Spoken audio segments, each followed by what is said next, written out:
So in 2019, when I was studying abroad in Chungan University for one semester, other than the language, I also took classes to learn more about Korea's culture, history, and society.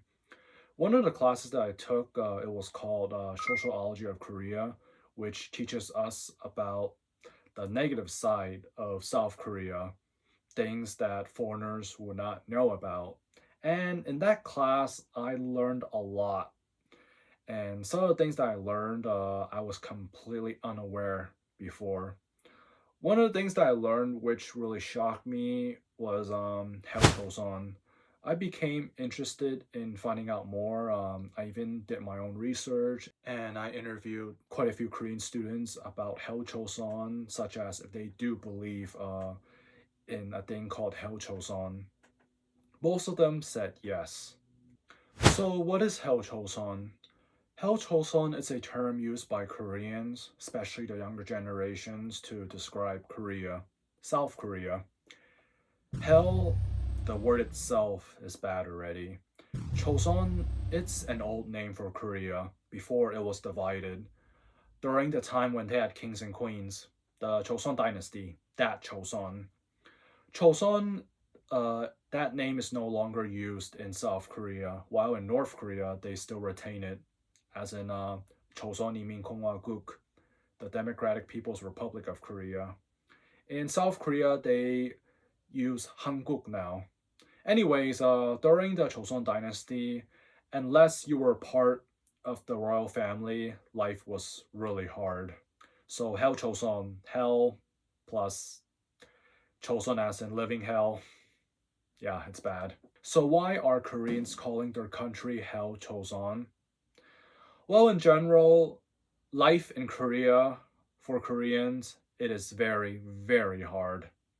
While foreigners see South Korea as an amazing country with K-pop, K-drama, Korean food, and all the other things, that's only for foreigners. Koreans, they struggle every single day just to make a living. So let's talk about the workforce in Korea. The job market in Korea is highly competitive and demanding. They want the best of the best. When they interview people, they usually look at which university they graduate from and their skills. For example, say there are two people competing for the same job, and one graduate from Yonsei University and the other graduate from Chungang University. They would most likely pick the person who went to Yonsei University. Why? Yonsei University is one of the top three universities in Seoul. Like I said, they want the best of the best. Skills would also be an important factor. For example, knowing English, that is a big bonus for them on getting the job. And probably Mandarin now because, well, all of you should know. I've actually met many Koreans who are fluent Mandarin speakers. Since Korea is becoming so popular internationally, they definitely need fluent English speakers for global communication. That's why after high school, most Koreans they would either spend a year at an English academy or go overseas to an English speaking country for a year or more just to learn English. And some would be part of programs where they could study and work in the USA. One of them is the West program. They do all that just to boost up their chances of getting a job once they go back to Korea. So, back to the example where two people are competing for the same job. One person went to Yonsei University and the other went to Cheon University, but speaks fluent English and also had experience working in the USA. They will definitely hire that person over the person who graduated from Yonsei University. Therefore, skills are very important. So the university they graduate from and skills, those two are very important for them on getting a job in Korea. Once they get the job, yay, congrats, but it's not the end of the nightmare. It's a beginning of a new one. So the working hours in Korea is not like USA where people work a typical 8-hour shift daily.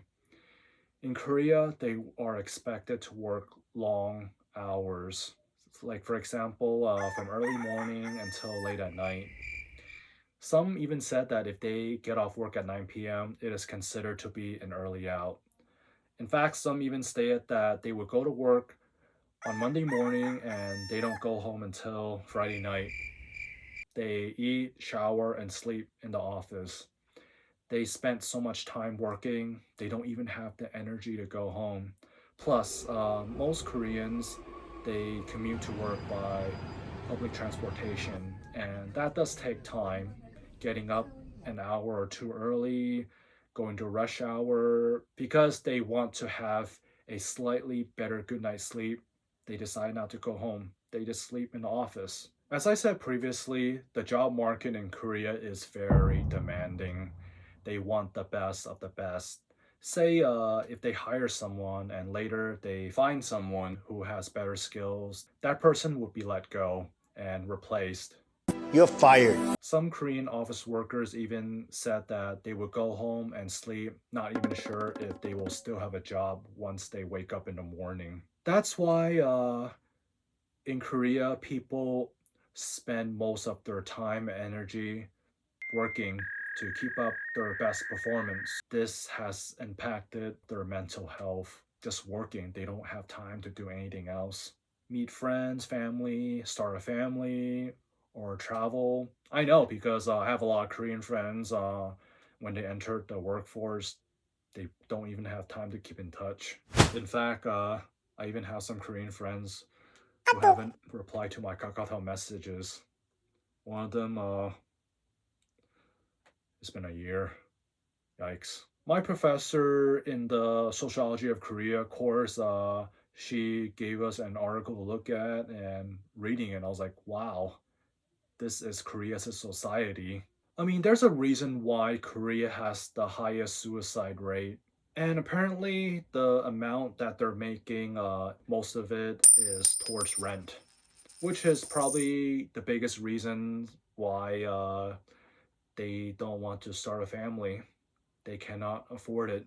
I mean, having a kid, it's very expensive. So when does Hell Choson begin for Koreans?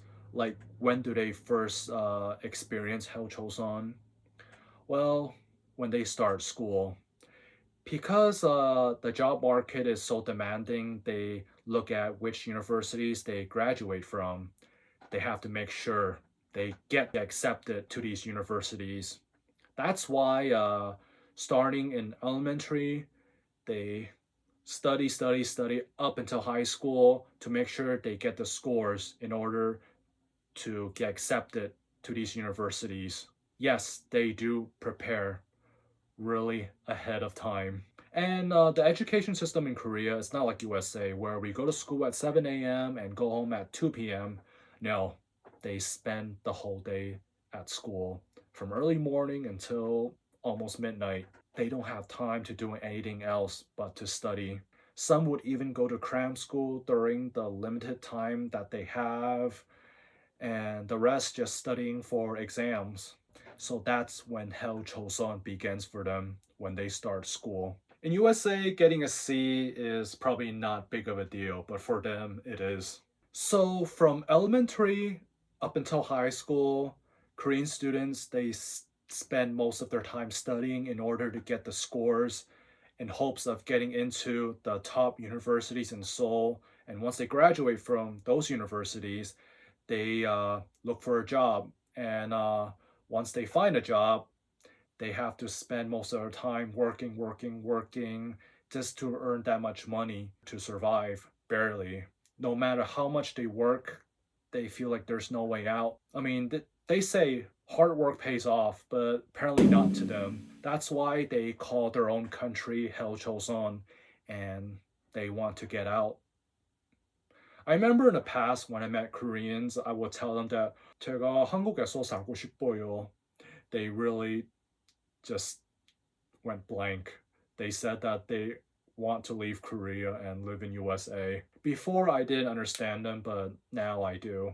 So yeah, that is how Choson. So because everything is so competitive and demanding in Korea, it definitely takes a huge toll on their mental health. And to make things worse, they feel like they cannot escape. but just endure. However, how much could they endure? It really sucks.